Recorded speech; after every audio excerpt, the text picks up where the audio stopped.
We are walking into a mathematical impossibility. The global economy is attempting to execute the largest infrastructure build-out in human history, using a critical metal that takes 17 years to pull out of the ground. And this collision between the digital revolution and the physical reality of mining is about to trigger what could become the single biggest supply crisis the United States has ever faced. Now, copper prices on the LME recently hit an all-time high of $14,527 per ton in January of this year.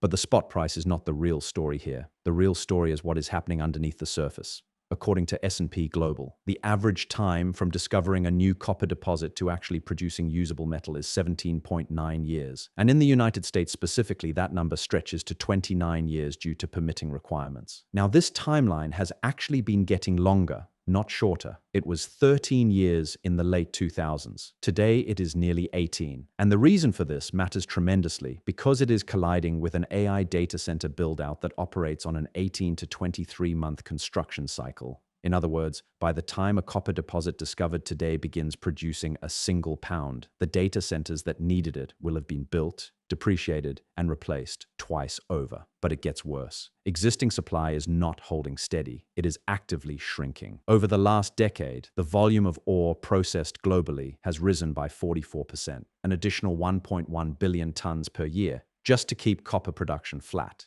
At Escondida, the world's largest copper mine, ore grades have collapsed from 2.5% when production began to roughly 0.5% today. Chile, which accounts for a quarter of global copper output, just reported its lowest monthly production in 9 years. Output has declined on a rolling 12-month basis for 7 consecutive months. So we are not just failing to build new supply, we are watching existing supply deteriorate in real time. Now the question is, where is all of this demand actually coming from? PJM Interconnection, the largest regional power grid in the United States serving 65 million people across 13 states, has launched an emergency plan to secure 15 gigawatts of new electricity generation, specifically to serve AI data centers. Every single megawatt of that new capacity requires massive amounts of copper for transformers, transmission lines, and cooling infrastructure.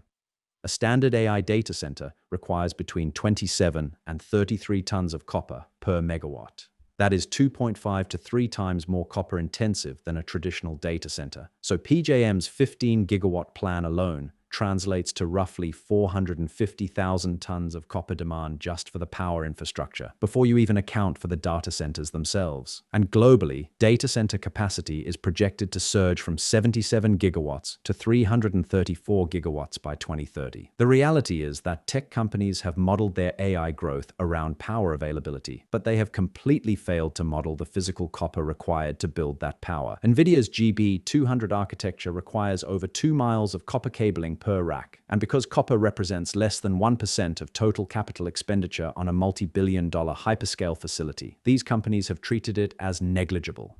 This is a massive blind spot, and this is where the situation becomes genuinely unprecedented. S&P Global projects that global mine output will peak at 27 million metric tons in 2030 and then fall to 22 million by 2040. Total copper demand is projected to reach 42 million metric tons over that same period. That is a structural deficit of up to 10 million tons annually. Benchmark Mineral Intelligence estimates that 100 new copper mines are needed by 2035 to meet forecasted demand. And yet only 14 significant copper discoveries were made in the entire last decade. You cannot print copper. Now, Goldman Sachs has projected a near-term surplus of 490,000 tons for 2026, based on elevated inventory levels and short-term demand softening, and we should acknowledge that. But the structural deficit projected over the next 15 years completely dwarfs any single-year surplus, and the 2026 treatment and refining charge benchmark settled at $0 per ton, which essentially means smelters are paying miners to secure concentrate supply. That does not happen in a loose market. So because new supply cannot be brought online on any timeline shorter than a decade, the existing copper producers hold what amounts to a complete monopoly on the future of electrification, AI infrastructure, and grid modernization. Long-term copper price assumptions used in mine feasibility studies have already risen 60% since 2020, from roughly $3 per pound to $4.80. And the actual spot price today is nearly $5.90. These are dominant companies with exceptional balance sheets and now severely undervalued. As margins expand with copper prices, we believe select producers in Tier 1 jurisdictions are positioned for extraordinary repricing. Thank you for watching.